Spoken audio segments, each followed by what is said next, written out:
दोस्तों, BJP government में 2014 से 20 फरवरी को नेशनल साइंस डे घोषित किया है। 2014 से 20 फरवरी को हम नेशनल साइंस डे मनाते हैं। इस दिन हम इंडियन सिटीजन में साइंटिफिक टेम्पर बढ़ाने की बात करते हैं। बट साइंटिफिक टेम्पर क्या है? भारत के पहले प्रधानमंत्री जवाहरलाल नेहरू अपने book the discovery of India में लिखते हैं, scientific temper is a way of life, an individual and social process of thinking and acting which uses a scientific method which may include questioning, observing reality, testing, hypothesizing, analyzing and communicating.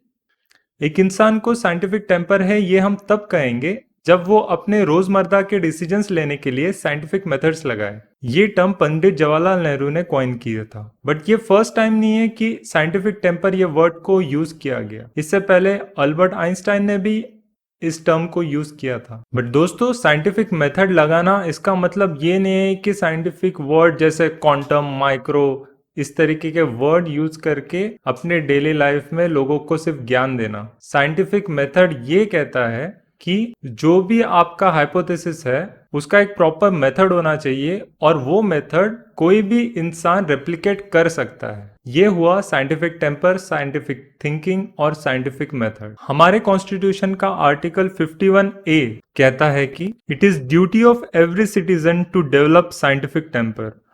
It is the scientific temper that helps in developing secularism, humanism and spirit of inquiry and reform. दोस्तों, जब आप scientific तरीके से सोचोगे तभी आप secularism, humanism और spirit of oneness को अप्रिशिएट कर पाओगे, इम्प्लीमेंट कर पाओगे। वरना आपका लाइफ सिर्फ सुपरस्टिशन और अंधविश्वास में बैठा रहेगा।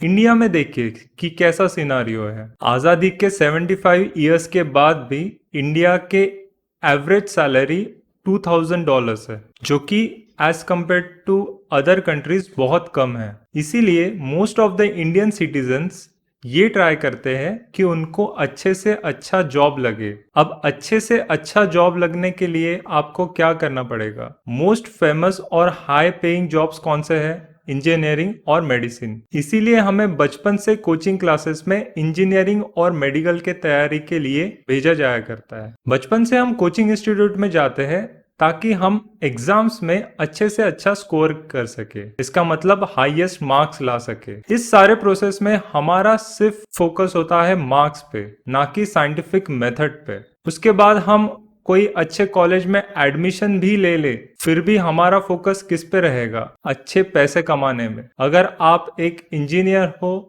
तो आप हर 2 साल में, 3 साल में कंपनी स्विच करते रहोगे ताकि आपको ज्यादा से ज्यादा पैसे मिले। आपका फोकस साइंटिफिक थिंकिंग पे नहीं रहेगा। साइंटिफिक थिंकिंग तो बचपन में ही कचरे में चली गई जब आपने अपना फोकस सिर्फ मार्क्स पे डाला था। आपकी गलती नहीं है, बट अब अगर आप इस चीज को रियलाइज करो कि हमारा देश को अगर आगे बढ़ाना है तो एज अ इंडिविजुअल आपको साइंटिफिक टेम्पर रखना बहुत जरूरी है। बट हम साइंटिफिक टेम्पर कैसे लाए? दिन ब दिन साइंटिस्ट और नॉर्मल सिटीजन्स में जो डिफरेंस है वो बढ़ते ही जा रहा है। जो प्रीमियम साइंटिफिक रिसर्च है वो एक पे वॉल के पीछे छुपी है जिसे हम सब अफोर्ड नहीं कर सकते। पिछले 85 इयर्स में इंडिया को साइंस में एक भी नोबेल प्राइज नहीं मिला है because of lack of scientific environment in our country. But ये साइंटिफिक टेम्पर कैसे डेवलप करे? इन शॉर्ट, आप अपने बच्चों को प्रोत्साहित करें ज्यादा से ज्यादा क्वेश्चंस पूछने के लिए, और जब वो आपको आके क्वेश्चन पूछे और आपको आंसर नहीं पता तो उनको आप डायरेक्ट कीजिए सही तरीके के सोर्सेज पे, जैसे कि डिक्शनरी और इंसाइक्लोपीडिया। बच्चे ज्यादा से ज्यादा टीवी देखते हैं। जब वो टीवी देख रहे हैं आप उनको एनकरेज कीजिए कि ऐसे प्रोग्राम देखिए जो उनको साइंटिफिकली एनकरेज करते हैं और एजुकेट करते हैं। साइंटिफिक टेम्पर क्यों इंपॉर्टेंट है? साइंटिफिक टेम्पर एक प्रोग्रेसिव सोसाइटी के लिए बहुत ज्यादा इंपॉर्टेंट होता है। वो एक नेशन को सुपरस्टिशियस और इरेशनल प्रैक्टिसेस से दूर करता है।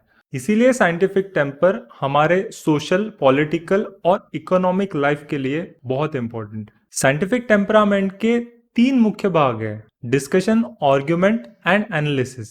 Formation of public policy. Scientific temperament हम यूज कर सकते हैं हमारे न्यू पॉलिसीज बनाने में। इसके लिए हमें जो भी पिछले पॉलिसीज है उसे प्रॉपरली एनालाइज करना चाहिए, स्पेशली जो भी पिछले ईयर्स में हार्डशिप्स और शॉर्टफॉल हुए हैं उसमें। Self reliance. साइंटिफिक टेम्परामेंट में और सेल्फ रिलायंस में बहुत गहरा रिश्ता है। साइंटिफिक डिस्कवरीज के वजह से ही हमारा जो कंट्री है वो इंडस्ट्रियल और इंफ्रास्ट्रक्चर में सेल्फ रिलायंट हो सकता है। Quality education. अगर हमारे देश के बच्चे बचपन से ही साइंटिफिक वे में सोचना सीखे तो आगे जाके वो अपने पर्सपेक्टिव को हमेशा साइंटिफिक रखेंगे। एक साइंटिफिक पर्सपेक्टिव से वो एक सही गवर्नमेंट को ला सकते हैं और सही पॉलिसीज को इम्प्लीमेंट करा सकते हैं, जिससे हमारा देश आगे बढ़ेगा और देश की गरीबी और बाकी अन्य सारे प्रॉब्लम्स सॉल्व होंगे। Political unwillingness. हमारे जो पॉलिटिशियंस है जनरली वो क्या करते हैं, जब भी उनको वोट चाहिए तब जो भी सुपरस्टिशियस है जो उस एरिया में है वो उनको प्रमाणित करके उनको बढ़ावा देते हैं। इस वजह से क्या होता है कि लोगों को एक सेल्फ सेटिस्फैक्शन, एक अफर्मेशन मिलता है और लोग उस गवर्नमेंट को वोट करते हैं। बट इससे सोसाइटी की प्रॉब्लम्स और ज़्यादा बढ़ जाती है। अगर हमारे पॉलिसी मेकर्स, अगर हमारे पॉलिटिशियंस साइंटिफिक तरीके से सोचे तो वो इस सुपरस्टिशियस बिलीफ्स को सपोर्ट नहीं करेंगे। वो इस तरीके से प्रचार करेंगे जिससे हम सोसाइटल प्रॉब्लम्स को साइंटिफिक वे में सॉल्व कर सकते हैं। इंडिया को इंडिपेंडेंस मिले 75 ईयर्स हो चुके हैं, बट स्टिल हमारा जो बजट है वो साइंटिफिक एक्सपेरिमेंट्स को, हमारे साइंटिस्ट को काफ़ी कम पैसे अलॉट करता है, जिससे हमारे साइंटिस्ट को बहुत ही कठिनाइयों में और कम रिसोर्सेज के साथ काम करना पड़ता है। रिसेंटली इसरो ने जो भी साइंटिफिक अचीवमेंट्स पाए हैं that are definitely marvellous, but उसके लिए उनको जो गवर्नमेंट से सपोर्ट है that is very less as compare to other nations. हमारे देश में सूडो साइंस बहुत ज़्यादा प्रमाण में पाया जाता है क्योंकि हमारे देश की एक सेपरेट मिनिस्ट्री है, आयुष मिनिस्ट्री, जो कि सूडो साइंस को प्रमाणित करती है। सूडो साइंस हो जो कि हमारे एजुकेशन मिनिस्टर इवोल्यूशन के बारे में बोलते हैं, दैट इज क्लियरली फॉल्स, हम सभी को पता है। या फिर क्लाइमेट चेंज की थ्योरी हो, कोई कॉन्स्पिरेसी थेरिस्ट बोलता है कि क्लाइमेट चेंज तो हो ही नहीं रहा है, जबकि आपको उसके प्रमाण, आप थोड़ा अपने घर से बाहर समर में निकलिए, पता चल जाएगा। इस सूडो साइंस को रोकने के लिए आपको साइंटिफिक टेम्परामेंट डेवलप करना बहुत ज़रूरी है। स्कूल में बच्चों को साइंटिफिक टेम्परामेंट डेवलप करने के लिए उनको अलग अलग विजिट्स लेके जाना बहुत ज़रूरी है, जैसे कि म्यूज़ियम में। ऐसे म्यूज़ियम्स और ऐसे जगह पे जब बच्चे जाते हैं तब उनको आउट ऑफ द बॉक्स और एक एक्सपोजर मिलता है, जिससे उनका साइंटिफिक टेम्परामेंट और थिंकिंग डेवलप होता है। इंडिया का जर्नलिज्म बहुत ही खराब स्तर पे आ चुका है। इंडिया का जर्नलिज्म सिर्फ सेंसेशनलिज्म पे है, उसे हमें सेंसिबल साइंस जर्नलिज्म पे लाना पड़ेगा। और ये आप खुद ला सकते हैं जब आप ऐसे चैनल्स देखोगे या आप ऐसे चैनल्स की मांग करोगे जहां पे साइंटिफिक टेम्परामेंट बहुत ज़रूरी है। मीडिया एजेंसीज को अपने कंटेंट को मॉनिटर करना चाहिए ताकि वो सुपरस्टिशन और ब्लाइंड बिलीफ वाले जो भी न्यूज़ है उसको ना दिखाए। साइंस कम्युनिकेशन ये बहुत ही इम्पोर्टेंट पार्ट है जर्नलिज्म का, बट आज हार्डली इंडिया में कोई भी फेमस साइंस कम्युनिकेटर है। आप अगर यूट्यूब पे जाएंगे तो आपको बहुत सारे साइंस कम्युनिकेटर मिलेंगे। साइंस कम्युनिकेटर का बहुत इंपॉर्टेंट पार्ट होता है by bridging the gap between science and normal citizens. वो हमें इजी भाषा में समझाते हैं कि साइंटिफिक दुनिया में क्या हो रहा है। ऐसे वक्त में हमारे जो साइंटिफिक ऑर्गेनाइजेशंस है उनको साइंस कम्युनिकेशन के लिए ऐसे लोग रखने चाहिए जो कि उनके टेक्नोलॉजीज को हमारे सिटीजन्स को समझा सके, हमारे सिटीजन्स को कम्युनिकेट कर सके। Open source scientific data, most of the science journals ये पे वॉल के पीछे है, मतलब आपको उसका सब्सक्रिप्शन लेना पड़ेगा या तो कुछ पैसे पे करने पड़ेंगे ताकि आप वो जर्नल या साइंटिफिक रिसर्च पढ़ सके। ऐसे वक्त में ओपन साइंस या ओपन साइंस जर्नल, इसको आपको सपोर्ट करना चाहिए। प्लेटफॉर्म जैसे गूगल स्कॉलर या आपको फ्री में साइंटिफिक जर्नल्स प्रोवाइड करते हैं। साइंटिफिक जर्नल एक ऐसा डॉक्यूमेंट होता है जिसमें पूरे डिटेल में एक साइंटिस्ट ने क्या ढूंढ के निकाला ये लिखा गया होता है। इसको समझना थोड़ा सा डिफिकल्ट है, इसीलिए हमें साइंस कम्युनिकेटर्स की बहुत ज़रूरी है। ओपन साइंस के लिए गवर्नमेंट को बहुत इम्पोर्टेंट है कि वो कुछ स्टेप्स ले।